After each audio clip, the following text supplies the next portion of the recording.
hidangan di hadapan lawanku. Engkau mengurapi kepalaku dengan minyak baru. Shalom Bapak Ibu semua, apa kabar? Wow, pasti dahsyat. Hari ini hari Minggu. Kita bersama-sama kembali ke khotbah Minggu bersama Bos Willy. Tema khotbah Minggu ini adalah masih ada mujizat. Boleh katakan amin? Amin. Semua orang perlu mujizat. Saya percaya Bapak Ibu yang ada di sana dan saya di sini, kita sangat mengharapkan mujizat terjadi. Mujizat dalam hal apa? Dalam hal kehidupan kita, keluarga, pekerjaan, usaha, pelayanan, dan sebagainya. Nah, saat ini saya akan mengajak saudara untuk memahami dulu arti kata mujizat ini. Lalu apa tujuan mujizat? Dan baru yang terakhir adalah apakah mujizat masih berlaku sampai sekarang ini? Yang mau katakan amin. Baik, saudara, pada saat kita membicarakan tentang Allah dan mujizat, maka ada 3 hal yang perlu kita perhatikan. Yang pertama, keselarasan Tuhan dengan hukum-hukum alam yang dibuat oleh Tuhan sendiri. Tuhan tidak kontradiksi dengan hukum alamiah yang dibuatnya. Tuhan yang membuat hukum-hukum alam adalah Tuhan yang melampaui hukum-hukum alam itu. Yang kedua, bahwa dunia dan hukum-hukum alam tidak berlangsung dengan sendirinya. Allah terus-menerus menopang dan memelihara segala yang ada dengan firman-Nya yang penuh dengan kekuasaan. Katakan amin. Yang ketiga, Tuhan sebagai pribadi pembuat mujizat. Tuhan dapat menggunakan sebab alamiah pada waktu ia bekerja dengan cara yang tidak biasa atau yang menakjubkan. Dan seringkali Tuhan campur tangan dalam hal apapun yang terjadi di dunia ini. Nah, orang-orang yang tidak sampai pada pengertian ini biasanya meremehkan mujizat-mujizat yang aktual, menolak campur tangan Allah yang bekerja, dan pada akhirnya menjadi orang Kristen yang tidak percaya mujizat dan bahkan tidak mengalami mujizat. Wah, kalau kita menjadi orang Kristen, kita tidak percaya mujizat, wah itu kerugian yang terbesar, saudara. Mengapa? Karena Tuhan ingin setiap kita menghadirkan surga atas bumi. Artinya, seperti doa Tuhan Yesus, kerajaannya datang dan kehendaknya yang jadi. Kalau Tuhan yang hadir, maka perkara supranatural bisa terjadi. Amin. Dan sekarang kita ingin mengalaminya. Nah, saudara, bersama Tuhan, segala perkara ajaib bisa terjadi. Katakan amin. Sekarang kita coba memahami dan mendefinisikan kata mujizat. Sebenarnya kata mujizat dapat dipahami dalam 2 keadaan. Yang pertama, untuk menjelaskan peristiwa-peristiwa yang biasa, tetapi memberi kesan yang mendalam. Contoh, misalnya kita menyebut kelahiran seorang bayi sebagai suatu mujizat. Terbit dan terbenamnya matahari juga sebagai suatu mujizat. Istilah mujizat dalam kasus seperti ini menunjukkan hal-hal yang biasa yang disebabkan oleh penyebab yang luar biasa, yaitu kuasa daripada Tuhan yang bekerja di dalamnya. Katakan amin. Yang kedua adalah mujizat yang menunjukkan pada tindakan Allah yang melampaui hukum alam. Ini merupakan intervensi supranatural ke dalam hukum-hukum alam. Mujizat di sini merupakan penggunaan istilah dalam bentuk teknis. Contoh, Musa membelah laut Teberau atau mengubah air yang pahit di Mara menjadi manis. Yesus mengubah air menjadi anggur atau membangkitkan Lazarus dari kematian. Semua merupakan contoh bagaimana Allah bekerja melampaui hukum alam yang diciptakannya. Semua peristiwa itu nyata, tetapi tidak ada penjelasan alamiah mengenai peristiwa-peristiwa itu. Semuanya itu mengkonfirmasikan tentang betapa dahsyat kuasa daripada Tuhan kita, Yesus Kristus, bekerja di dalam kehidupan umat manusia di muka bumi yang terjadi pada saat itu. Dan hari-hari ini saya mau pastikan Bapak Ibu percayalah, mujizat masih ada. Katakan amin. Lalu pertanyaannya, apakah mujizat itu? Nah, untuk mendefinisikan kata mujizat kita perlu memperhatikan kriteria berikut ini. Yang pertama, awali dengan gagasan bahwa Kristus menopang segala yang ada dengan firman-Nya yang penuh kekuasaan. Ibrani 1 ayat ketiga, ia adalah cahaya kemuliaan Allah dan gambar wujud Allah dan menopang segala yang ada dengan firman-Nya yang penuh kekuasaan. Dan setelah ia selesai mengadakan penyucian dosa, ia duduk di sebelah kanan yang maha besar di tempat yang tinggi. Katakan amin. Dan segala sesuatu ada di dalam dia. Kolose 1:17, ia ada terlebih dahulu dari segala sesuatu dan segala sesuatu ada di dalam dia. Artinya segala itu dalam kendali Tuhan kita Yesus Kristus. Dan saudara harus tahu bahwa Tuhan di dalam segala sesuatu bekerja menurut keputusan kehendaknya. Efesus 1 ayat ke-11. Aku katakan di dalam Kristus, karena di dalam Dialah kami mendapat bagian yang dijanjikan. Kami yang dari semula ditentukan untuk menerima bagian itu sesuai dengan maksud Allah yang di dalam segala sesuatu bekerja menurut keputusan kehendaknya. Artinya segala yang ada di muka bumi dalam kendali Tuhan Yesus kita. Katakan amin. Amin. Yang kedua, definisi mujizat yang alkitabiah didasarkan pada pemahaman mengenai tindakan pemeliharaan yang terus-menerus atau kontinuitas yang dilakukan oleh Tuhan yang mengendalikan, melindungi, memelihara, dan mengatur segala sesuatu. Yang ketiga, sebuah definisi tentang mujizat perlunya mempertimbangkan terminologi alkitabiah untuk kata mujizat itu sendiri. Ini adalah studi kata yang melibatkan eksegese dalam teologi. Berdasarkan ketiga kriteria ini, maka kita simpulkan definisi mujizat adalah sebagai berikut. Mujizat adalah suatu aktivitas Allah yang kurang lazim atau kurang umum, di mana ia membangkitkan rasa terpesona dan ketakjuban manusia dan memberikan kesaksian tentang dirinya sendiri. Bila kita memperhatikan terminologi alkitabiah untuk kata mujizat, seringkali menunjukkan kepada gagasan mengenai pekerjaan kuasa Allah yang membangkitkan kekaguman dan keterpesonaan manusia.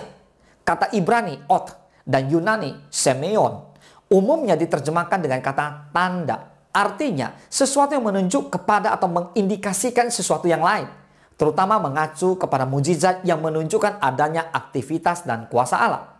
Kata Ibrani moped dan Yunani teras diterjemahkan dengan kata keajaiban, yaitu suatu peristiwa yang menyebabkan orang kagum, orang heran.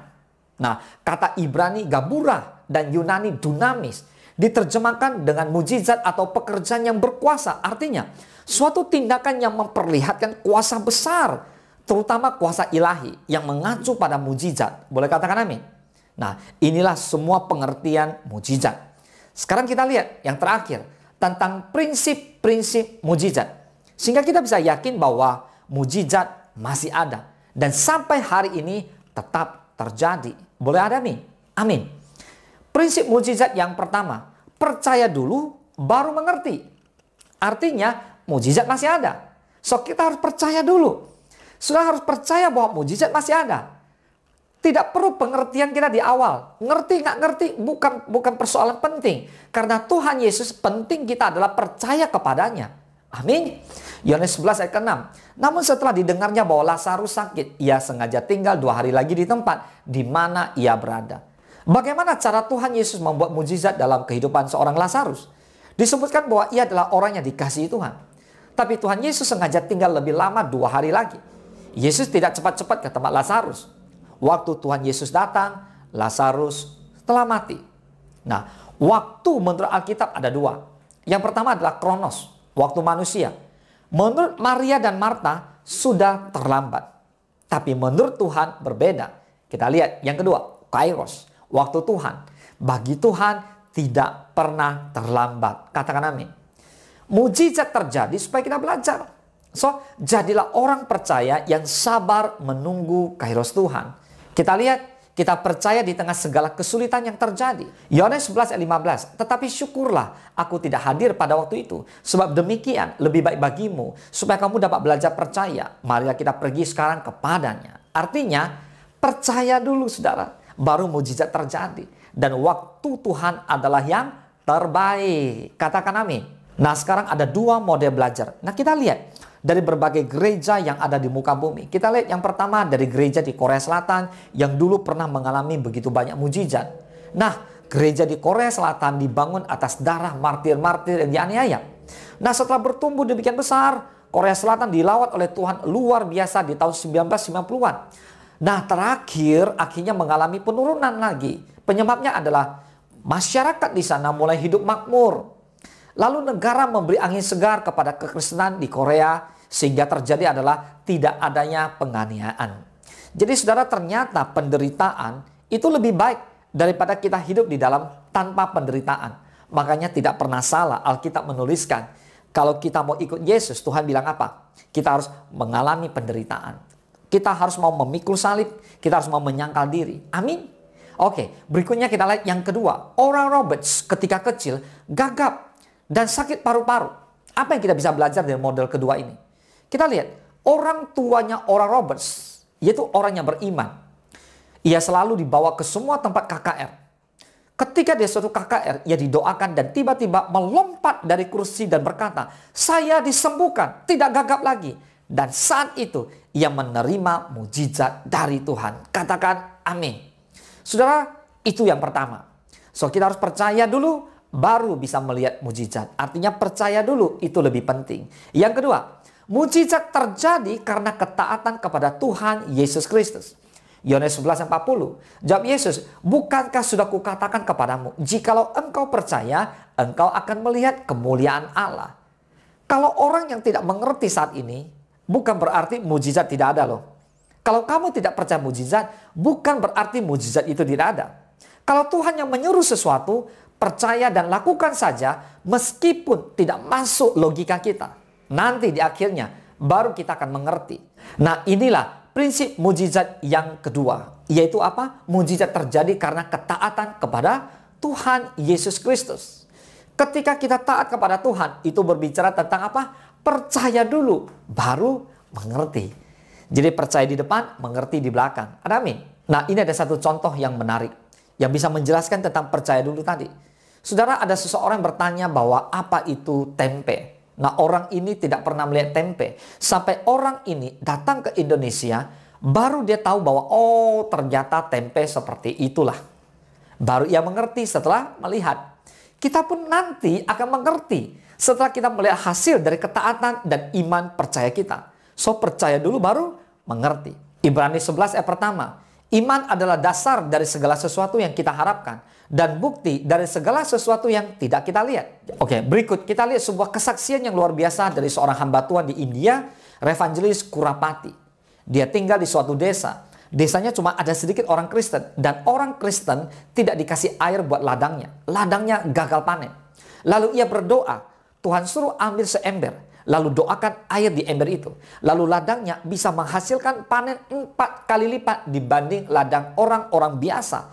Inilah mujizat Tuhan karena ketaatan seorang evangelis Kurapati.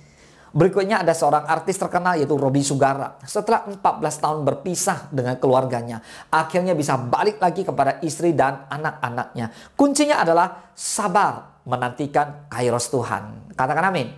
Yang ketiga, prinsip mujizat. Mujizat terjadi karena kemuliaan Tuhan Yesus harus dinyatakan.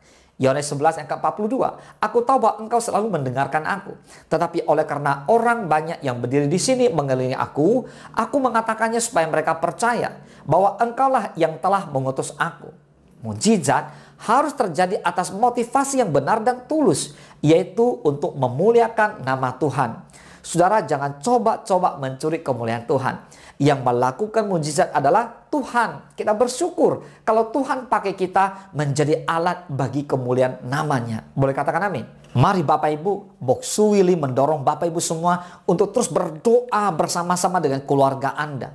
Saudara, ketika kita berdoa, itu menunjukkan kita mengharap hanya kepada Tuhan, kita mengandalkan Tuhan, kita meminta pertolongan kepada Tuhan. Saudara, mujizat masih terjadi. Sampai hari ini mujizat masih ada.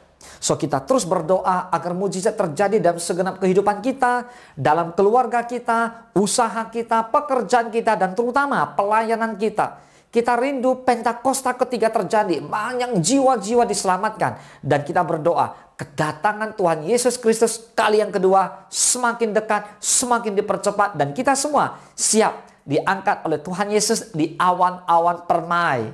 Yang mau katakan amin. Percayalah, mujizat masih ada sampai hari ini. Selamat hari Minggu dan selamat mengalami mujizat yang kreatif bersama dengan Tuhan Yesus Kristus kita. Katakan amin. Mari kita bersatu dalam doa.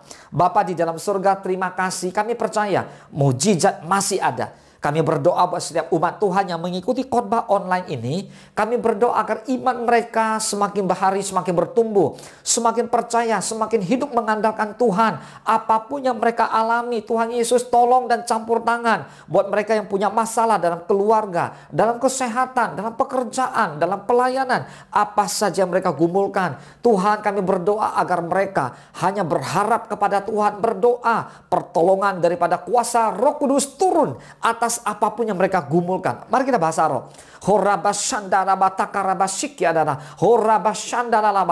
Bapa, nyatakan kuasamu, nyatakan kasihmu, nyatakan mujizatmu dalam kehidupan setiap anak-anak Tuhan. Dan kami percaya mujizat masih ada. Dan kami rindu semua kami orang percaya boleh mengalaminya. Dan biarlah kami boleh bersaksi ke Yerusalem, Yudea, Samaria sampai ujung-ujung bumi. Supaya nama Tuhan dipermuliakan, semakin jiwa boleh bertobat. Terima Yesus sebagai Tuhan dan Juru Selamat. Terpujilah nama Tuhan. Hanya di dalam nama Tuhan Yesus Kristus kami berdoa dan kami mengucap syukur. Haleluya. Mari orang-orang yang diberkati Tuhan Yesus bersama-sama kita katakan amin.